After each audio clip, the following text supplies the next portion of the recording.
Obese children come from obese parents. We could say it's all the foods, the lifestyle, but it's both. Their risk and rates of obesity and metabolic compromise are so high compared to a child who's born of a mom who's metabolically sound. Metabolic dysfunction is the root cause of essentially every disease that we have. People don't realize when they hit type 2 diabetes, that's decades of damage. It's really a terrible place to be, and yet we so casually are like, welcome to the club. You have a chronic condition, and your physician isn't at least bringing up to you dietary and lifestyle changes, then they're really not getting to the root cause. Yeah, they're not doing their job. We have to do it all. People want to say, oh, it's this, or there's this magic bullet, or there's this magic shot, and it's not. It's the work. Why is metabolic syndrome creeping down into younger and younger ages? I think for children especially, it's a double prong problem because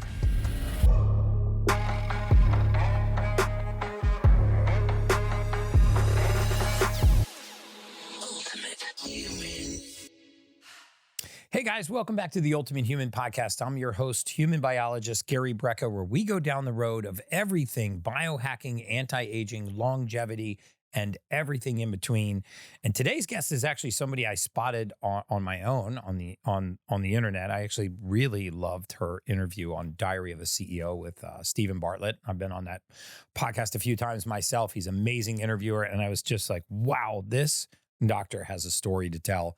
And I forget how we actually came together, but luckily for you guys today, Dr. Tyna Moore is on the Ultimate Human. Welcome to the Ultimate Human. Thank you. I'm so excited to be here. I'm such a fan of yours, so this is great. Oh, really? That makes me feel better. Yes. Well, I'm a biologist too, so you know, in my heart. So I think we'll have a really fun conversation. Yeah, I'm a human biologist. I fell in love with science. I just found it fascinating. And I also found that it made a lot of sense. A lot of things in school didn't make a lot of sense to me. English, philosophy didn't make a lot of sense.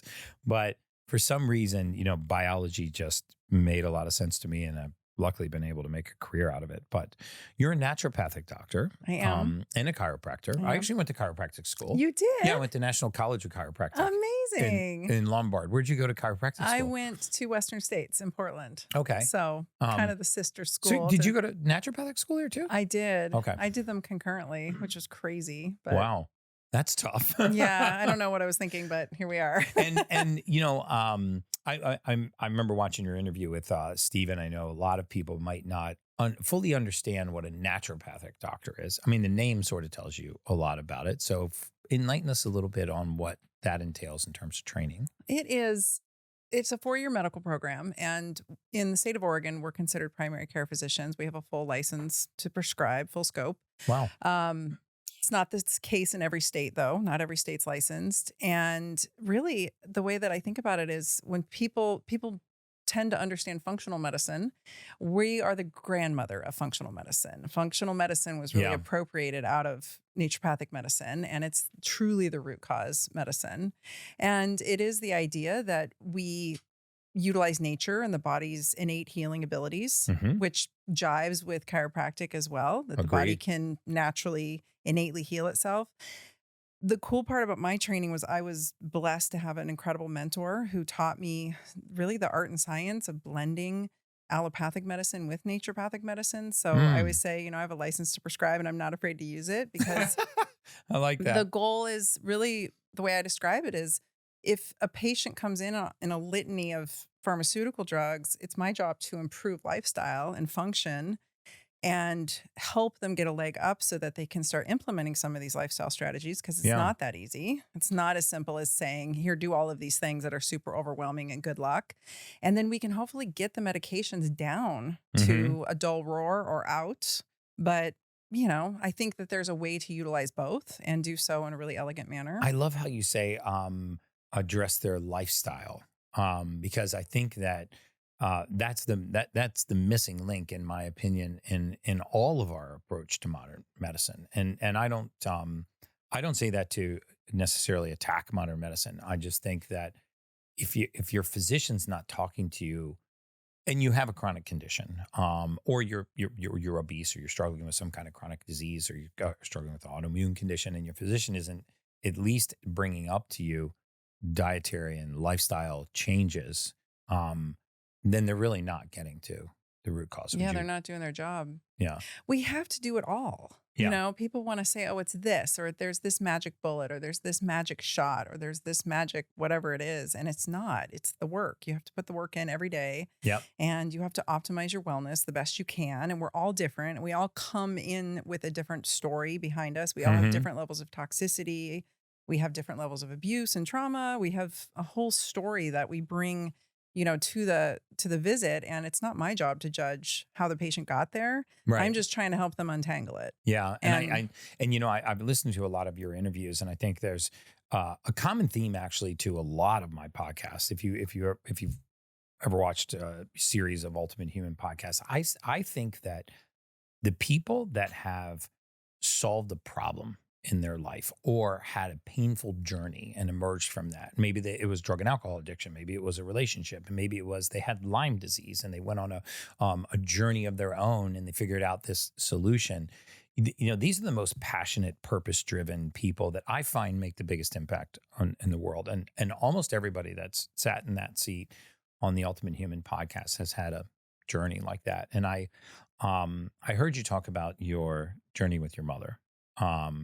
And it was very compelling to me because I think it's very typical of, you know, like the dentist always has the cavity, and like the contractor always has the drywall that needs to be repaired. Yeah. and you talked about how, you know, here you were, this functional medicine practitioner, emerging functional medicine practitioner, and your mother was suffering from a chronic autoimmune disease. And I wonder if you might talk a little bit about that, because I feel like that is probably a large part of your drive and your commitment to your craft. Well, my mom, actually, I was telling you earlier that I specialized in prolotherapy years and years, long before it was cool, decades before it was cool. And it's finally becoming non-woo-woo science. I hope. I feel like we're losing it. I feel like people are not doing it as often. But I first became interested in that because I began working for my mentor, Dr. Rick Marinelli, who was doing what I thought was magic in his clinic.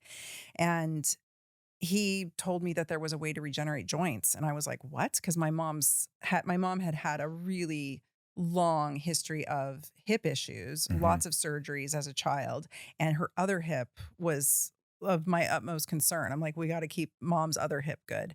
So that kind of started me into really taking the path down. That's why I got my naturopathic license, was so I can inject people. I mean, it was like, I needed to be able to inject and also prescribe, more importantly, so I could take people off their pharmaceuticals. If you can prescribe them, you can unprescribe them. And then I spent 10 years in clinical practice, really busy regenerative medicine practice. And I, like you, had so many gadgets in my clinic and doing IVs and ozone and all of that. And then I actually left clinical practice in 2018 and started shutting it down because I was hitting pretty severe burnout. And then in 2019, my mom just got taken down with Crohn's disease, and I was not paying attention.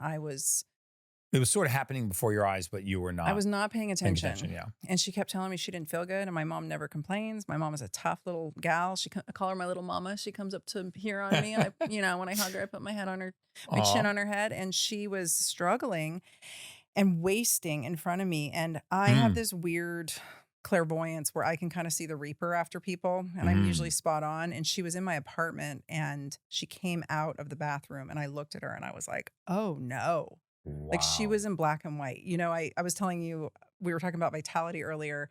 I see people in color and like an aura. Yeah. There's like various shades of vitality. And there's some people that just beam sunshine and they're so healthy and they glow and it comes booming out of them. And then there's other people that start to go into grayscale. And that's how I can gauge how healthy they are, how hard I can hit them with a therapy. Yeah. It really depends on what that vibration of their vitality is, which I know sounds woo, but I know you understand. Not at all. You know, I don't mean to cut you off, but I mean, I think some of the oldest medicine in the world, Ayurvedic medicine, for example, is based on observation. Yeah. And it's so funny how we want to, Eastern medicine wants to poo-poo Western medicine, and because, but it's got centuries of data. I think it's because they can't see it. People who can't see it want to poo-poo it. And anyway, she was in grayscale, and that's not good. Not good. My mentor was in grayscale when I found out he had cancer. Like, I can see the, the Yeah. looming reaper. And I looked at her and I said, oh no. And then I had to pull out all the stops, the exosomes, the stem cells. I mean, thank God I had the tools that I Wow. had available to me, but we threw them all at her and I pulled her out of this tailspin. And then I handed her off to my favorite naturopathic doctor because I don't want to manage my family's chronic health issues. That's not, Mhm. that's a bit of an ethical dilemma. So got her in good hands, but she was needing pharmaceuticals from Canada that were really expensive. And we kind of got her okay. And then I stumbled upon the GLP-1 data Yeah. and just This is started fascinating. playing with everyone who was willing. I was like, here is a clinical indication. Here's the data to support it. Would you be willing to try this? And put her on like a minuscule dose Mhm. and just remarkable. Like her pain reduction, she had Oh, the full body. semaglutide. Yep. Mhm. Full body pain for as long as I can remember her whole life. Mhm. And just to have her out of pain Yeah. and just to have proper gut function and she can actually go out and eat with us and just little things that we don't realize, and then my dad's morbidly obese and diabetic. My Mm. dad is on a more traditional standard dose, but we went very slow and low, different from the traditional dosing Right. protocol. And I got my dad back. My dad Right. is back. I mean, he's not 100% and there's a lot of damage done that he self-inflicted along the way, but I'll die on this hill when people Yeah. want to vilify it because I'm like, no, no, no, no, it's just not being done right. Yeah. No, There's, I love that. I was really fascinated by that approach because I pride myself on trying not to be too dogmatic about, because I did find myself going down that opposite road. And then I was like, you know what? Are you really just parroting what you're hearing out there? good for Or you. are you seeing this? And because I'm a partner in a functional medicine clinic as well, and with real functional medicine practitioners treating thousands of patients. Um, so are you taking data that you're really seeing, or are you just listening to sort of the parrots that, and some very well-known parrots that are sort of, oh, you had 2/3 of the weight that you lose is lean body mass. And then immediately you think lean body mass, well, you're just losing all this muscle. Well, I Right. don't want to waste away and be skinny fat. And of course that's going to happen if you lose weight and you don't strength train and you don't keep your protein content up and other things anyway. But just to back up for a second, for the folks that don't know what GLP-1 is, or what a GLP-1 agonist is, can you describe a little bit what is the glucose like polypeptide? What is the GLP in the body? So it is a peptide that our body makes endogenously in our Hmm. guts and in our brains. That's really what got me excited. I was like, Hmm. it's made in the brain. There must be impact in the brain, Yeah. important impact beyond just appetite suppression. It does work in the brain to reduce it, kind of the food hunger Hmm. and appetite suppression at high enough doses. But I think there's also just an onus of control that it is impacting. There's some dopamine circuitry, serotonin circuitry that it is impacting, and not in a way that is completely turning people into zombies. There's talk going around on some of these podcasts where people say, oh, it takes all of your drive away, it takes all of your pleasure away. I Hmm. think that's a dosing problem. So that was really interesting to see what it was doing in the brain, neuroregenerative properties, studies happening on Alzheimer's and Parkinson's. That's what got me excited in the first place. I was like, Wow. this is really fascinating. And then in the body, there's receptors all over the body in different organ systems, and it's doing different things all over. We Mhm. know it as it just happened to get utilized for type 2 diabetes Yeah. because it has an impact on our blood sugar, on our insulin signaling. I think that there's pathways happening that they don't even appreciate that I'm digging up, where just the whole insulin pathway, I mean, just metabolic pathways in general that are being impacted by GLP-1 favorably. So it heals metabolism as much as it Wow. controls appetite. I mean, there's impacts on AMPK and SIRT1. Like there's just, I think long enough, when a patient's on it for long enough, because it's a peptide, they're healing, they're regenerative, and they're anti-inflammatory. And I think that if it's done properly and the person is doing all the lifestyle pieces, there's a Yeah. healing impact on these metabolisms that are completely busted because some people really are, it's too far gone. We can do Right. all the lifestyle intervention. We can do the diet and exercise, but they have gone so far into mitochondrial dysfunction and so far down to metabolic dysfunction. People don't realize when they hit type 2 diabetes, that's decades of damage. Yeah, that's the end of the road, right? It's really, really, yes, it's really a terrible place to be. And yet we so casually are like, oh, now you have fatty liver and type 2 diabetes. Welcome to the club, right? Like, welcome to where most Americans are sitting. And people don't realize the just devastating impact of that. And my mentor taught me decades ago to watch people's metabolic health, watch their waist circumference. Like, those are the most important variables. Watch their muscle mass as a vital sign. And my colleagues were giving me shit way back when, like, oh, Dr. Tyna thinks everybody has metabolic dysfunction. And I'm like, everybody does have metabolic dysfunction. I saw it happening. And I was like, why does every patient have, and this is 20 years ago, why does every patient have metabolic dysfunction? So anyway, GLP-1s work in a myriad of ways, but we know them to suppress appetite, slow gastric motility, have pancreatic impact.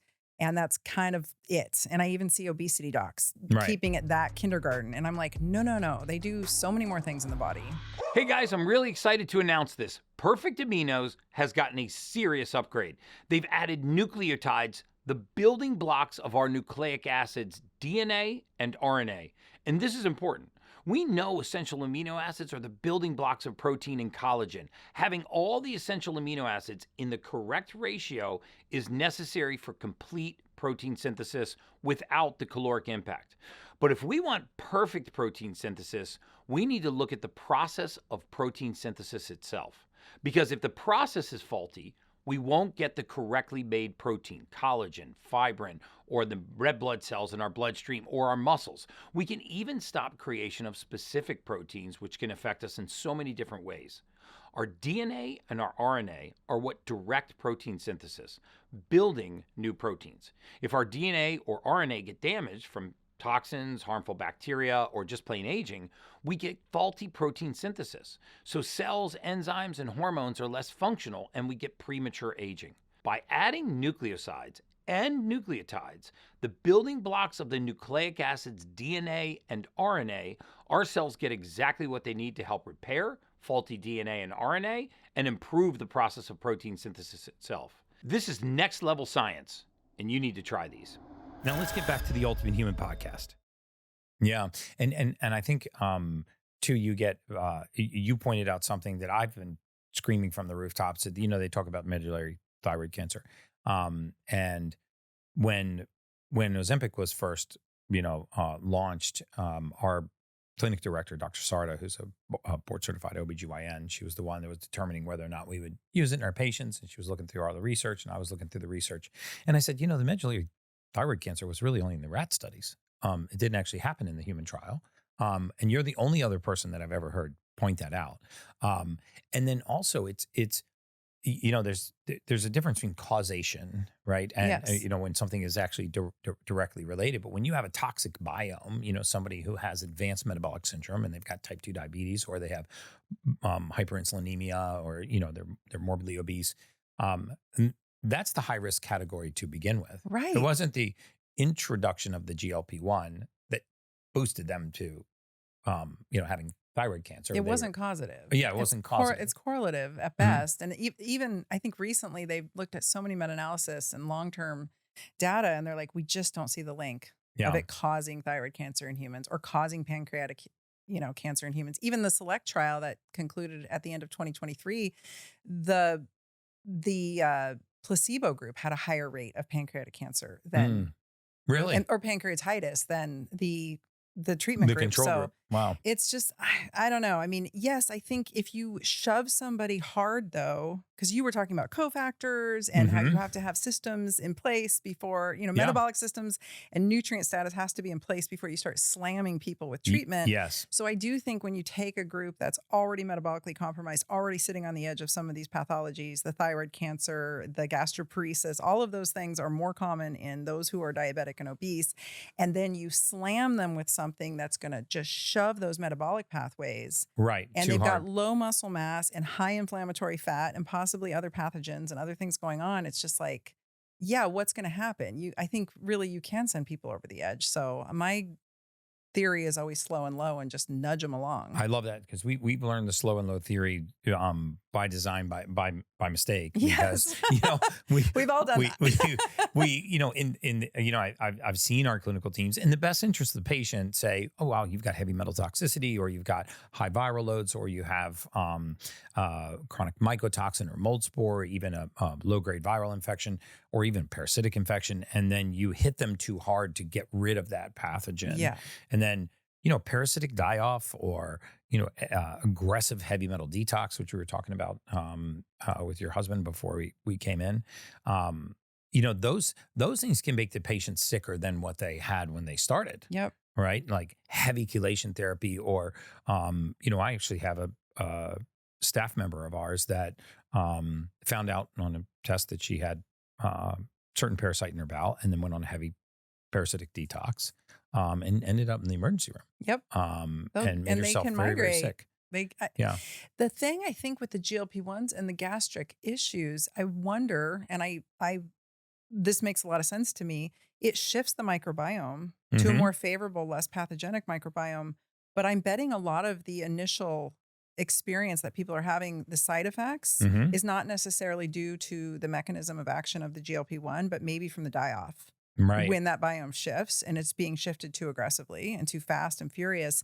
And maybe they're still pounding the foods that, you eat what your bugs want. Right. So they're eating the foods preferential to those pathogenic organisms. And then they're having a shift, and they're probably having a die-off reaction in many cases. I agree with you that. have to prepare people, and you have to prepare people for weight loss. You can't just I drop agree with people that into too. extreme weight loss. Like there's So so true. much toxicity in your fat cells. So there's a lot of reasons here why I think that a more personalized, slow approach is probably a better approach for most everybody, because at the end of the day, these can be very effective and therapeutic, and truly therapeutic, not just a Band-Aid. Right. But like anything, it's like all the doctors got their hands on it, and they're going by the recommended dosages, which I understand. But like you were saying, we can use things off label. Yes. And we can do a more personalized, patient-centered approach to dosing. I do that with all the medications I prescribe. I'm so happy to hear that. That's so great. Like everything, like even antidepressants, statin drugs, all the different drugs that I prescribe. I do a personalized approach. It's never the same for two people. It's not an algorithm. It's like how old is this person? What gender are they? What age are they? What's their vitality status? How much muscle do they have? How much fat? What's their toxic burden? Like that's going to dictate whether it's prednisone or an antibiotic, or it's all a hormone replacement therapy. Like it's never one size fits all. It's always individualized. And that was even during the pandemic when and I'm not saying I'm pro or anti-vaccine, but I remember when the vaccine was first being promulgated, I was like, well, I sit on the board of the NFL Alumni Association Athletica, and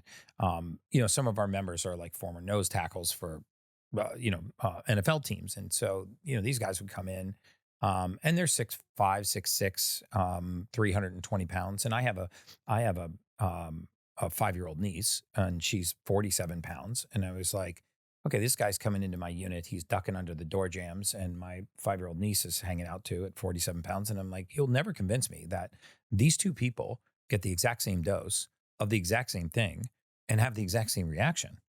I mean, this guy looks like he ate a water buffalo for lunch. Yeah. And she's like, she's 5. She's 5. And like, I can't get and maybe there's scientific evidence to refute that, but that was my initial hesitation, is like, that doesn't make sense to me. And very often, dosages in pharmaceuticals or naturopathic medicines, vitamins, minerals, amino acids, those things also make sense to be done according to, the patient. But I want to back up for a second, because you're touching on one of my favorite subjects, and I think it just gets glossed over, and we use a lot of these terms like metabolic health, metabolic dysfunction, and a lot of people don't know what we're referring to. And I've heard people that I hold in very high regard, which I happen to agree with, Dr. Casey Means, Callie Means, her brother, and several others that have been on my podcast will say, metabolic dysfunction is the root cause of essentially every disease that we have. Yeah. And when you say metabolic dysfunction and metabolic syndrome, I just wonder if you could speak on that for a minute, so that my audience could understand when you're talking about metabolic dysfunction or metabolic syndrome, what are you referring to?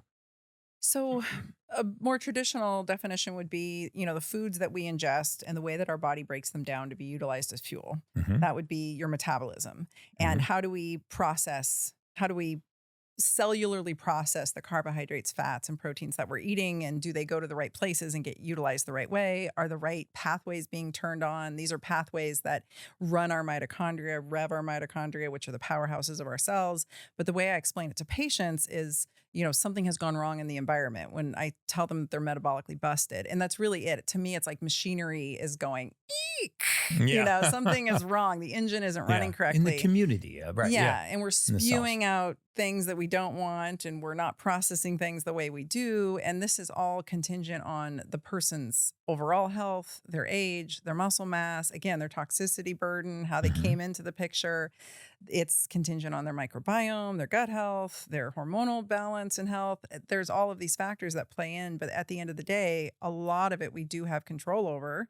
And that would be our muscle mass. That would be the foods we're choosing to put in our mouth. Mm. That would be the sleep that we're choosing to optimize or not. Right. People really kind of fuck around and find out with their sleep. Oh, And yeah. it's God. not, it's not good. I love that you said that. Fuck around and find out with your sleep. We can say that I think on YouTube. Yeah. But So yeah.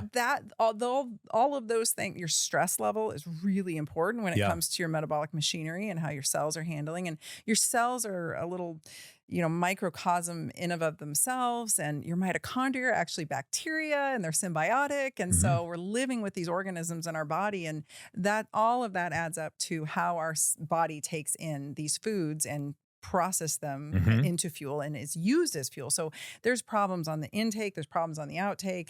And my job really is just to get people at least doing the non-negotiables, the lifestyle factors. These are non-negotiables for everyone. So I was telling people to eat steak and deadlift like a long time before it was Wow. cool. We ate steak right before we came on the I podcast. know, I was like, perfect.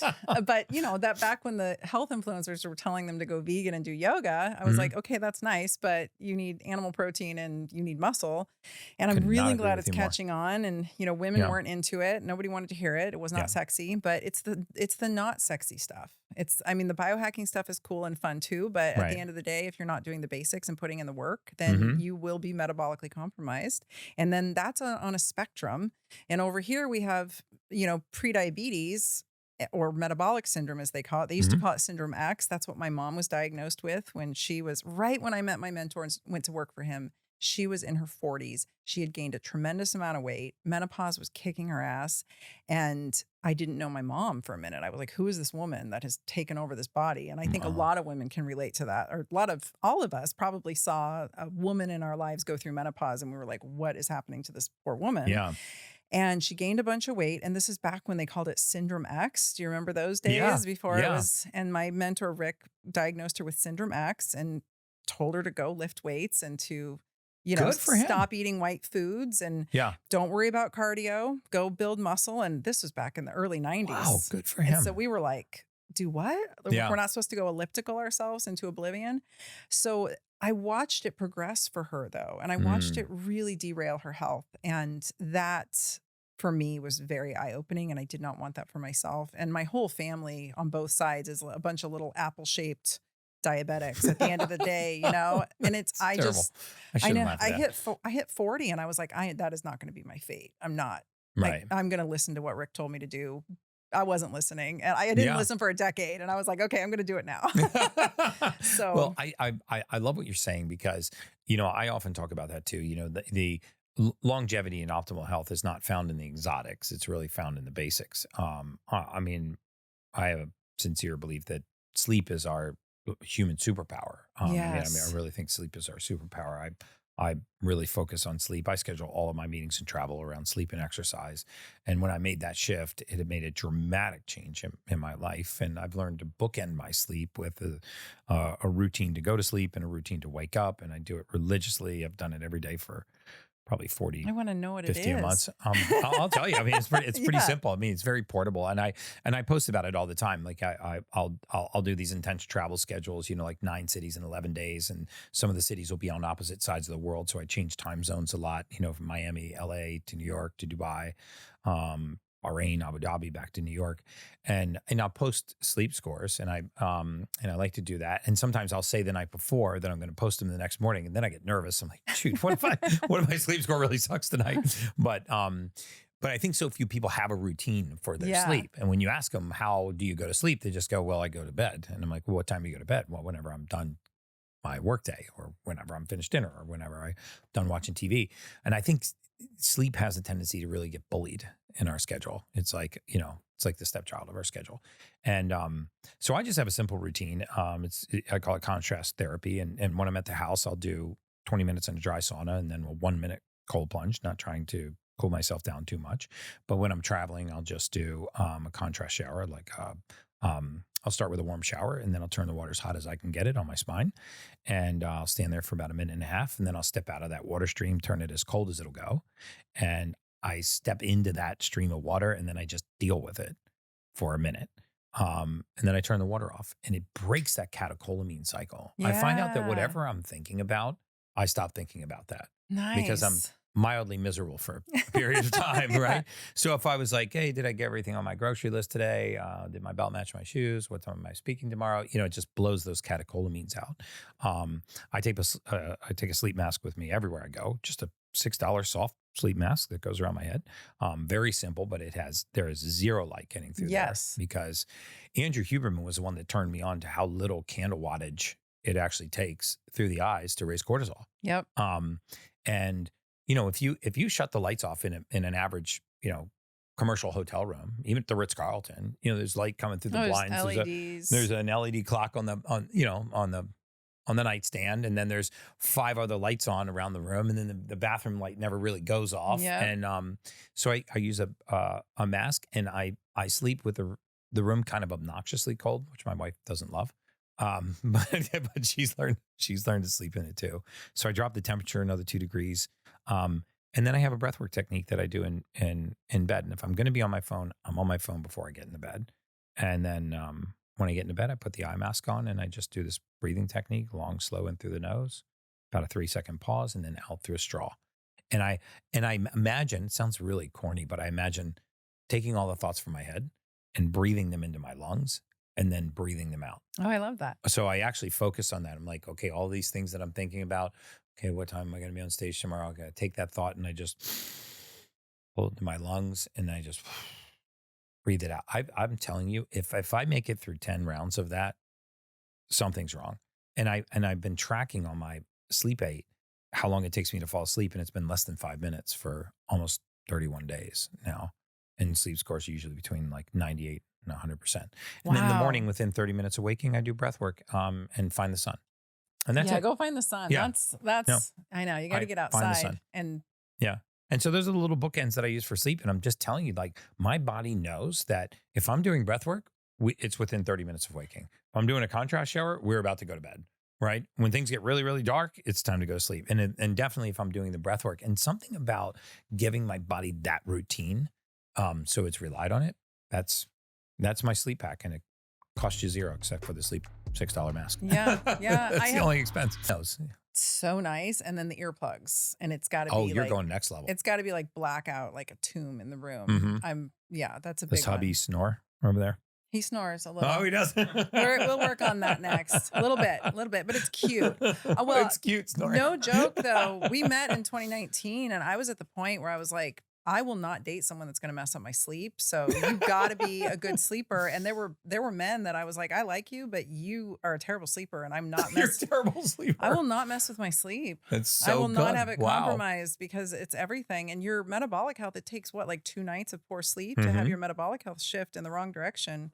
Yeah. And you become transiently insulin resistant. And that's, I think, so many people's problem. Yeah. Sleep deprivation. I never knew about the link between sleep deprivation and insulin resistance. Yeah. And so many nearly all of our sleep deprived patients are insulin resistant and pre-diabetic. Yeah. And these are fit looking people. Yeah. It doesn't look like somebody who would have typical metabolic syndrome, which I want to go back to that for a second too, because I think that, we're hearing and seeing now metabolic syndrome in younger and younger ages. And I've heard you talk about the toxic soup that we're bathing our cellular biology in. And I've also heard you talk about the importance of muscle. Yeah. And I think Dr. Gabrielle Lyon's doing a great job of getting this message out. I love her. I've amplified her message. She wrote a great book, on muscle and longevity. But what are your thoughts about that? Why is metabolic syndrome creeping down into younger and younger ages? And what could somebody that's listening to this podcast do about it? And what would they look for to find out if they have it? I think for children especially, it's a double prong problem because we are a few generations into this problem. And we're like, do you know who Pottinger was? Do you know about Pottinger's cats? No. Pottinger, Weston Price. Do you know who Weston Price was? Okay, so Pottinger was around that same time period, and Pottinger was doing veterinary. I think he was a veterinarian. He was looking at cats, and he found that if he fed them a particular diet, that really all he did was pasteurize the milk and cook the meat. That's all he did to alter the food. This is back in the 30s, I believe, that these cats became their livers enlarged, their intestines got boggy, and they became infertile very quickly. Just from cooking the meat and pasteurizing the milk. Yeah. Wow. So I don't know how old you are, but I'm guessing similar age. 54. I don't mind. I'm out there. I'm 50. We are Pottinger's cats, our generation. Yeah. And it took many generations to get them back to fertility and back to health. So we're looking at that. I know we're not cats, we're humans, but we are looking at that right now. And so these kids are coming out of metabolically compromised moms. Like I was skin and bones and had PCOS way back in 1995, 96. My mentor diagnosed me with it. So we're looking at moms who are metabolically compromised, swimming in insulin. They've got babies in a placenta swimming in insulin. This is for real. And these children are coming out epigenetically marked. So they're epigenetically marked. Their risk and rates of obesity and metabolic compromise are so high compared to a child who's born of a mom who's metabolically sound. So they're already set. The stage is already set. This is where I know that the deck is already stacked against them. I know that a lot of people are out there saying like no Ozempic for children. And I'm like, I also think that maybe there's a time and a place where we can dose it differently and apply it differently as part of a comprehensive treatment plan, because these kids metabolically are already, they come out the chute compromised. Right. And my daughter's 24 and her whole generation is that group. I'm seeing all those girls have PCOS, even the thin ones. Yeah. So then on the other side, we've got obese parents. Our age cohort is truly, I'm not judging anyone, but it's a hot mess. I mean, Gen X is a mess right now. Trust me, I see it. I feel like I am obligated to save Gen X because I'm like, I have answers, you guys. I went to my high school reunion the other day. I mean, it was like, I thought it was like aliens. Yeah. I thought I walked in the wrong room. I didn't go because this sounds so bad. I was like, I don't need to see how everyone's become diabetic and obese. Like, I just knew it was going to be a mess. So anyway, when we're talking about children who are metabolically compromised, 9 times out of 10, truly, those are the stats. Their parents are metabolically compromised and or obese. Obese children come from obese parents. And we could say it's all the household, the foods, the lifestyle, but it's both. Yeah. We've got these kids who are epigenetically compromised, and we've got a situation that they're living in where they're eating, clearly, I mean, the school lunches are garbage. The education around nutrition is garbage. I am all for the Make America Healthy Again, but why are we trading out Fruit Loops for Fruit Loops? Like, why are we just not eating Fruit Loops? How about nobody feed the kids Fruit Loops? Like, I'm not going to argue with Kellogg. I'm just going to boycott Kellogg. Right. Like, I don't care. Like, just don't buy that crap and put it in your kid's mouth. I could not agree with you more. Like, let's talk about education. Let's talk about school lunches. Let's talk about all of these things that we really can have impact on, because we have to educate the parents. So that is a pickle. And so it's both. I think this is where we're seeing younger and younger generations, because epigenetically and genetically they're marked. And then on the tail end, lifestyle and environment is dictating what they're putting in their mouths. And we can say all day that let's blame the parents. I have a child who she had PCOS at 6 years old. Yeah. She was raised in a naturopathic household. Wow. The markers on her labs were already showing the glimmers. She had polycystic ovarian syndrome. She had the markers showing. They were coming. Wow. I was like, this is coming, you guys. And I was trying to tell her dad, and I was trying to tell my mom, and I was trying to tell everybody, and nobody wanted to listen to me. And here we are. Here she is as an adult, full blown PCOS. And it's like, and again, the semaglutide completely turning that ship around. Yeah, and it's just miraculous. So So low dose semaglutide, and over what period of time? What kind of markers were you looking at to see whether or not the PCOS was resolving? Because there is a vast portion of my female audience that has grappled with PCOS. I think just I'm always looking at symptomology first. So how's their skin? How's their hair? How's their hair growth? Often we'll see acne clearing up when we're moving in the right direction out of PCOS. Acne starts to clear, the hirsutism and the dark hair growth starts to recover. You'll see other conditions. You'll see fibrocystic breasts. You'll see there's just a variety of like hormones gone wrong kind of symptomology. Right. Heavy periods, difficult periods. Irregular periods. Yeah, irregular periods. So all of that starts to shift in a more favorable way and things start to become more normalized. And I hate to use that term normal, but in a healthier way, we start to see things shift. But the lights come back on, the skin clears, and the waist comes back. Yeah. We go from the tube shape to more of the hourglass shape, more of that. Yeah. Like when we start to see in young women, in menopausal women, when women go from that gynoid, curvy hourglass figure over to that android shape where they turn more into, it's more of a male shape. That's where we start to see all the disease processes. And so, especially if the abdominal circumference and all of that, right? My mentor was always like, keep that waist circumference in check. That's everything. Really? So he taught me that if your patients aren't strength training, their blood pressure is high or elevated and their waist circumference is elevated, they have metabolic syndrome.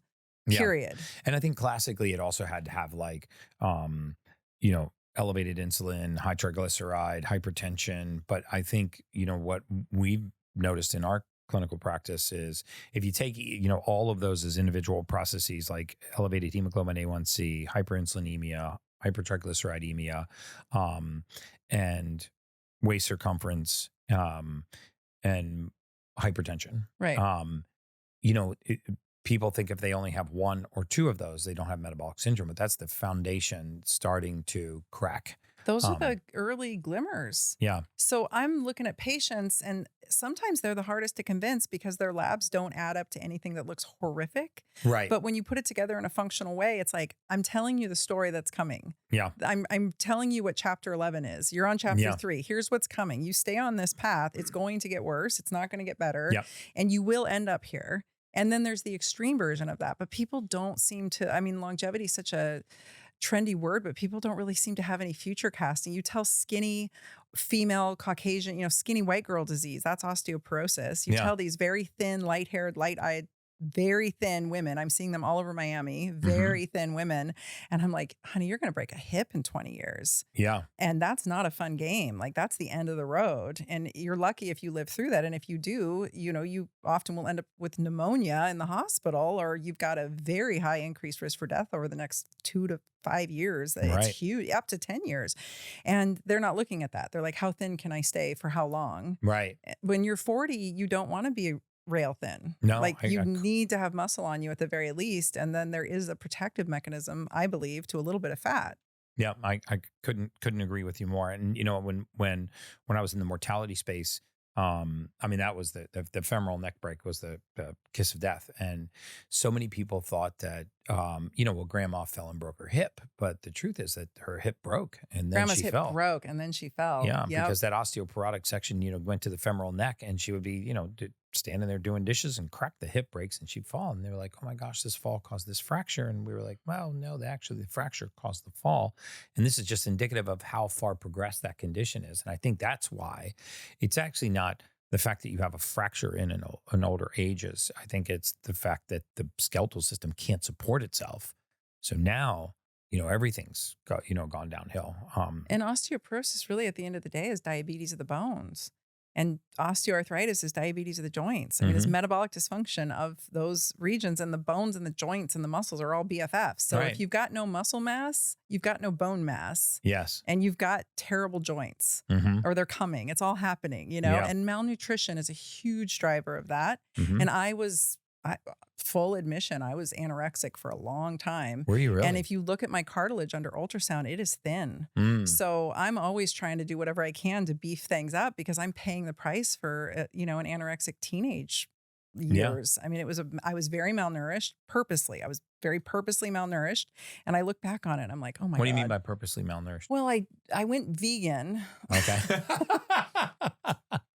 You know why? My dad actually. I thought your husband was vegan when he came in because he was the only one that didn't eat the meat. Are you vegan? I don't know. He's fat. He seems to be fasting today. Oh, you just can't eat before he came. Okay, so I was like, in my mind, I was like, I wonder if he's vegetarian God, or no, vegan. I wouldn't marry. Okay, good. I'd like to hear that. I wouldn't marry a You vegan. look like a steak guy to me, so I didn't want to offend you and be like, he raises cattle. No, we don't. Oh, do you? Dude, now we're best friends. He's a farmer. Okay, good. Yeah, no, we Those don't. are my people. We don't. I wouldn't marry him. I wouldn't. They have to sleep and eat meat and like dogs. That's yeah. Those and are the have good prereqs. sleep hygiene too. Yeah, don't forget those are because the prereqs he for made it through being with me. the sleep gauntlet. sieve. Yeah. But no, my dad actually. It's funny. My dad was a food salesman. Like he did food sales, a food broker, and he was one of the biggest meat distributors one of the biggest distributors of beef in the Pacific Northwest. And I was a disgruntled teen. So my way of rebelling, just to ultimately piss him off, I'll teach you, Dad, was to go vegan. And then I put like a meat is murder bumper sticker on the truck he Oh, bought I remember those. And in the 80s, just, they were popular. We just had a huge blowout, and it was always just me trying to like piss off my dad. So I destroyed my health in the process during key hormonal growth years and development. But here we are. Did you piss your dad off though? Oh yeah. Okay, so that was a success. But right? we've, all these years later, we've come around. We're on the same team now. Yeah. He's like, I think we all kind of grow and realize our parents were wiser. You're like, damn it, Dad, you were right. I probably almost gave him a heart attack, but we're on the same team now. We're at the end of the day, throughout the pandemic, we all rallied on the same team, so we're good. Yeah. So I want to get back to muscle and the importance of muscle and longevity. And I think there are a lot of prominent speakers in this arena.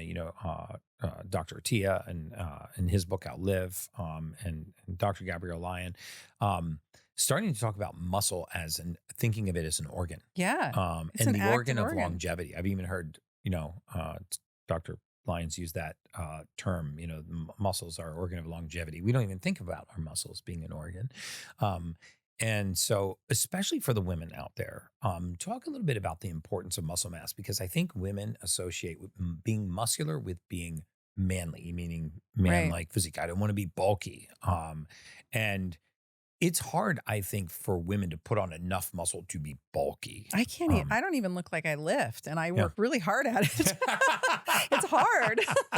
It's hard to put it on. Yeah. The first time I met Gabrielle Lyon was at a conference, and she walks into the gym and she's on her cell phone and she's talking to somebody, and she just kind of blows into the gym. She grabs the pull-up bar, cranks out a bunch of pull-ups, and then saunters out of the gym. And I was like, "Who is this woman? Yeah. We must be friends." This is like, we must be friends. Yes, we must be friends.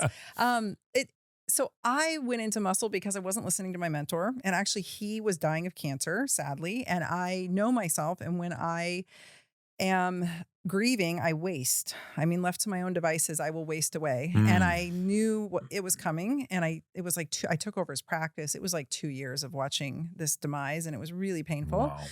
Emotionally for me. And so I started training for it, and I went to him and I was like, okay, I know this is it, but like, what do I got to do? And he's like, you need to put some muscle on. So he's like, you're not going to waste away on me. So I went into the gym, and I was so thin at this point. I was so underweight. And I looked at the trainer and I was like, I need to learn how to deadlift and squat. And he goes, well, do you want to do body composition? I'm like, dude, look at me. I was like frail, and I was in my 30s, and I felt like if I fell down, I was going to shatter. I was so underweight, and it was so many decades of undereating. And I said, I have to put on some, I got to put a, slab of meat on this meat suit. And so he helped me just learn to deadlift and squat. And then I could not believe the transition in my mental health, in my well-being, in my career, in my onus of power. My whole world changed. And I was addicted. And so I was going to every medical conference I could to talk about this. And I was getting heckled by MDs. I was getting heckled by naturopathic doctors. Everybody was like, the best exercise is the one the patient wants to do. And I'm like, no, they need to frickin' pick up heavy shit, carry it, and put it down. Like, trust me, because the more that it was completely changing my life, the more I studied it. And the more I found out, I learned about myokines. We know about cytokines being these pro-inflammatory molecules in our body, but the same molecules are produced by the muscle, and they're anti-inflammatory. They're myokines. There's we get hung up on insulin resistance. That's just one way to take glucose into the cell. Yeah, it's a sponge. To get GLUT4 receptors to translocate to the membrane, you can also do that by just squeezing muscles. So exercise and activating the AMPK and SIRT1 pathways, and also just literally squeezing your muscles will get that GLUT4 receptor to the membrane to bring glucose into the cell to be used as fuel. It also spurs up those same pathways that get your mitochondria revved. So, and then you think about how can we put more mitochondria in the body? Because some of us, like I got dosed with Cipro, like it was going out of style when I was in college. That was the big thing in the 90s, right? It was like, oh, you have a UTI, here's some Cipro, let's kill your mitochondria. Right. And so this mitochondrial fatigue that so many of us are dealing with, and this mitochondrial compromise, you can add muscle. It's the only organ I know you can literally build by yourself without any special anything. You just go to the gym or body weight or whatever, and you can add mitochondria to your meat suit. Yes. Right? Yeah. Just so you can make an anti-inflammatory mitochondria meat suit that you build. I like that. That's how I think of it. I would wear that meat suit. Your hormones behave better. This whole movement online of like hormone balance. I'm watching metabolically compromised women, smart doctors, friends of mine talk about hormonal balance. And I'm like, you can't have hormonal balance without optimal muscles. It's just an illusion. Yeah. Putting HRT into a body that's inflamed and metabolically compromised, especially if there's a lot of inflammatory adipose tissue, fat tissue, those hormones go rogue and go in directions we don't necessarily want. And so adding HRT to a metabolically compromised woman, to me, is like playing Russian roulette. This is where I think GLP-1s are really beautiful, because you can clean up that terrain. It literally cleans up the terrain, right? Yeah. And then we can get the HRT into these bodies that so desperately need it. I'm excited to offer you free access to my premium membership, the Rule Breckas. As a Rule Brecka, you'll be able to join me for monthly Q&A sessions, VIP access to all the challenges I host, and advanced access to my most exclusive content. To get your free 30-day trial of Rule Breckas, head over to joinrulebreckas.com. That's joinrulebreckas.com right now. Now let's get back to the Ultimate Human podcast. So you like low doses over a certain period of time to sort of clean up the metabolic terrain, as you call it, and then maybe re-looking at the balance of the hormones. Because I think you're right. What's astounding is, very often we see that you put people on a functional training program, and a whole food diet, not raw food. I almost said raw food. I meant whole food diet. And just that alone, pull blood work 8 or 10 weeks later, and then see what's really wrong. Right. You get a real accurate picture of, well, maybe there is some hormonal hypofunction, or maybe there is some pituitary hypofunction. But the truth is, it's masked when you have this metabolic syndrome and you have all of these other things in the way. Right. So, are you a fan of what markers are you kind of looking at in the blood? What do you think it's important to monitor? You look at C-reactive protein as a general marker of inflammation. You look at I think just some basics, balance. C-reactive protein, hemoglobin A1C, vitamin D, just because I think it's good to have that optimized always. Huge. We can look at, I like a comp metabolic panel because we can see what the liver's doing, and is it being taxed, right? Is it working too hard? I think running hormones, I just assume though, I really look at hormones from a symptom standpoint. If a woman's walking into middle age, especially any woman over 40, I think is probably, or men too, is probably looking at a potential candidate for thyroid support just for longevity reasons. Again, very tiny doses are sometimes all it takes to totally change their life, right? Yeah. And just completely change the picture. Are you a big fan of natural dissected thyroids? Yeah, I like desiccated. Desiccated. I'm just a big fan of good old Armour thyroid when we can get it, thyroid. or NP thyroid. And then I'm old school, like that's how my mentor taught me. And then, obviously supporting the adrenals just so people have a leg up. Anytime I can get someone a leg up, this is also where I think GLP-1s are amazing because it does something to the neurochemistry. It decreases inflammation in the brain. And when we can calm the microglial cells down and we can calm the inflammation down and we can get the lights turned on, and then we can get those reward pathways actually working in a more favorable way, people feel like they have control of their life back and they want to do the thing. So sometimes it takes a few months, especially if they're really metabolically compromised. It might take 3+ months before they say, I want to exercise now. I mean, my dad literally was on Yeah. Ozempic for 9 months, and he finally started walking. Yeah. This man was living in a lazy boy night and day. I mean, it was So bad. for 9 months, and we don't need to talk about dosing on the show, but when you say he was on it for 9 months, a low dose over a prolonged period of time, because the typical Ozempic dosing is, it doubles every 4 weeks, Right. until you get to pretty substantial doses at cruising altitude, and then essentially you're meant to stay there for life. I think it's important to mention that really low doses are much better for metabolically healthy people. This is not a strategy for people who are really metabolically compromised. Right.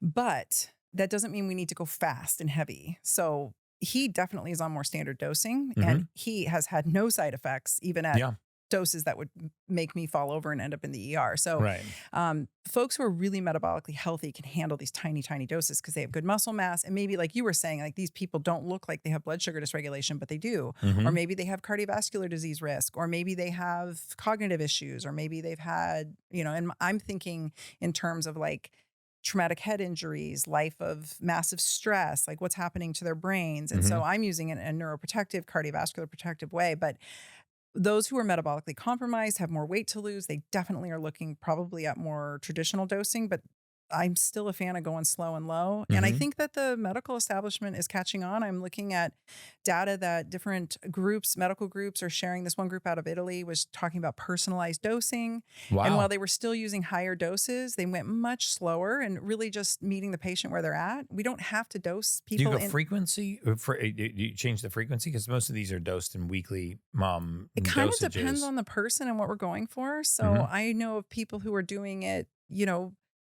much less often, and it's just for smoking cestation because there's data.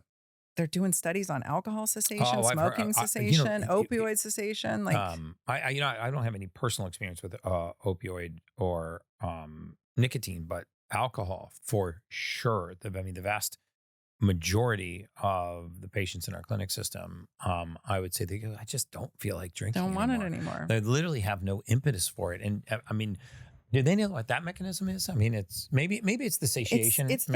It's the dopamine pathways. I think it's the reward pathways in the brain, but I think you can go too far. So you can give somebody it really depends. It's so individualized because a little too much can be a lot too much. Yes. In the right body. And you might send somebody over into a place where they're like, I don't even want to prepare food. I don't want to drink, but I also don't want to have sex. And I also don't want to eat. Yeah, the lust for life is kind of leaving the room. So we don't need to go there. I think that that's the problem that we're seeing. We're hearing about that. That's what's being sensationalized is like, oh, the suicidal ideology. That is not true. Actually, it's been shown to really have a strong impact on anxiety and low mood. It's a huge mood booster, and we have the data on that. And that link has been disproven as well. There was one study that came out. They took World Health Organization data. It was just published recently. I think it was in JAMA, and everybody on the internet ran with it and said, see, Ozempic causes suicide. And if you look at the study, it was an exorbitant, I think it was over 3 million people. They were just looking at chart notes. So it was just correlative again. And they had a signal of like 107 people, I think, or 127 people on semaglutide who had suicidal ideation out of millions. Right. And those people, when you broke it down, those people were on benzos and antidepressants, a large portion of them. Yeah. So even the authors of the study, and the limitation section was like this long, and they were like, do not throw the baby out with the bathwater. This is simply a signal that we should probably talk to like any good physician, talk to your patients about their mood and their overall affect and like their suicidal ideation before they start, because maybe they came into it that way, right? So there's a lot to unpack there. And there's also the idea that I think a lot of people come into obesity, not to take it down that pathway, but I do know many women who've come into obesity in their own lives as a protective mechanism after traumas, after being too visible. I know many women who were sort of hypersexualized and just too incredibly beautiful as young women. Yeah. So much attention. The kind of woman that walks in a room and everybody stops and turns, and it was very uncomfortable for them. And they literally kind of ate themselves into a place where they were a little less visible. Wow. So there's so many reasons why people end up in that place. And it's not my job to judge how they got there, but I do think that sometimes food is that comfort, and Mhm. it's the way they know how to get their dopamine up, and it's their way to stress relieve. And then all of a sudden they're getting hit with a high dose of a GLP-1 and their appetite's gone. Yeah. So what do they use? Right. So, I mean, there's a discussion there to be had for sure, but you know what I'm saying? Which is Like, why I think the lifestyle, it was your first opener when you said, it's my role to bring lifestyle interventions, and I love that lifestyle interventions, to the table, because we should be talking about, right, you reaching your goals in a holistic way. Like, whenever I talk to a client, I say, what are your goals in working with me? And they've already spoken to our clinical team, and then you have to be realistic about what. You have to repeat back to them, well, if this is your goal, then these are the lifestyle interventions that you're just going to have to get comfortable with. And if Yeah. you're not comfortable with these, then we need to readjust the goal. If here's some non-negotiables that need to happen. And here's some non-negotiables in your schedule that need to happen. And I go right to work on sleep and right to work on morning routine. But the ones that say that they can't do that or can't commit to that, then say, okay, well, then we need to readjust your goals. yeah, that's a nice way to put it. Yeah, Because it's just unrealistic otherwise. And yeah, it's just unrealistic otherwise. And I really love the way that you've really reframed the way that I think of GLP-1s, because, I was buying into a little bit of the hype that was going on in the marketplace. I may have been even guilty of repeating some of that hype, but when I think back on it, those were in those super physiologic doses that were for the morbidly obese type 2 diabetic, which in their case could be life-saving, but you can't apply those same things to somebody who's, mildly metabolically off. Maybe it doesn't have full-blown metabolic syndrome, but someone like my wife who's lean and muscular but tiny, and when she doesn't get good sleep over a prolonged period of time, like she had an L5S1 fusion, and so we noticed that over a prolonged period of time when her sleep was really, really poor, because she was tossing and turning and up all night, and she wasn't supposed to sleep on her stomach, and then she would roll on her stomach, and then her back would flare up. And so I have that dance too. I know that dance. Oh, you know that dance? Okay. So I Sage, know the my wife, L5S1 problem. would really identify with you. And, her labs are usually perfect. And for me, it was like the light switch that I couldn't figure out, because, and I get really frustrated when I can't make sense out of something, and I start going deep down the rabbit hole, and I call all my colleagues. But she became pre-diabetic. And I was like, and she's tiny. I've seen pictures. yeah, she's Very lean. tiny and very lean, and muscular, and she's active, and she eats super clean. Yeah. And she is like, I don't even put sugar in my coffee. I don't even put Splenda in my coffee. This is very common. And I know many people who've come out privately to me in the online health space who are like, will you look at my labs? What do you think about me? Will you look at my labs? What do you think about me trying some GLP-1? Because like the same thing, like abs, 6-pack abs, the whole thing. But That's their all blood Sage is. sugar markers, and all bets are off when you hit 50. Like things just start going sideways. And I'm so glad you're bringing this up, because everyone keeps saying, well, this is reserved for those who are severely obese and really metabolically compromised type 2. And I'm like, when a woman comes to you and she's 50-ish and she says, you know what, doc, I didn't do anything different, and they're eating cleaner than I am, and they are living it to a T. Yeah. And I just put 15 pounds on my midsection. I'm like, that's insulin resistance. That's the beginning of this journey. And this journey doesn't get better. Yep. So what can we do? Because there's nothing else left to dial in. Right. Your wife couldn't. This she has is what every frustrated me too. tool available. Yeah. I mean, obviously she's got the red beds and the sauna and the steam and the cold plunge and the whole bit and gym. And she's very, like I say, she's very active and ultra clean. I mean, we get all of our food from an Amish farm. So there wasn't anything processed in her diet. And we eventually traced it back to her sleep. We were looking at her sleep scores, and they were an absolute disaster. And she was relying heavily on caffeine, throughout the day. And it was just sort of something we didn't really notice, because we spend a lot of time in our unit, and she would just go back and forth to the coffee maker. And I was like, babe, how many cups of coffee have you had today? And so then we just really started to focus on dialing in the sleep, and everything changed for her. I'm glad. Really, it was like the sun rose for the first time, and the prediabetes went down, and she was like very thankful of that. But we notice like when when our travel schedule is heavy or her back starts flaring up or she spends too much time on her stomach, it's incredible how connected all these things are. So I'm glad she's better. So I know we're you've got a heart out here, but I wanted to well, first of all, I wanted to thank you for coming on the Ultimate Human Podcast. This is amazing, and I'm definitely going to have you back. Thank you. But I always ask my guests the same question. If you watch any of my podcasts, I end all my podcasts with the same question, and it is what does it mean to you to be an ultimate human? It makes me tear up. My mentor taught me how precious our health is and how to take the gift that God gave me and be the best healer that I could be and really optimize it. And I firmly believe that God put me in his office to become his receptionist all those decades ago so that I could ultimately end up here and have the opportunity to sit on stages like this and have access to huge audiences so I could share the same information he taught me. And I wake up every day and I think, how can I be of service? And how can I best do that? Wow. And I personally have been so plagued with chronic pain and health issues myself. And so I live it. I understand it. Like this was built, this is sustained every day through a lot of hard work because of that pain and that, and that illness. So for me, it's just being healthy enough to be able to continue to pay it forward. Yeah. And speak the truth and continue to be brave and resilient. And I have to have my health intact. I have to be an ultimate human so that I can do that every day. Yeah. Well, Dr. Tyna Moore, you're amazing. I really feel like your message is very authentic. Thank you. I've had hundreds of guests on the podcast. I've had hundreds of these conversations.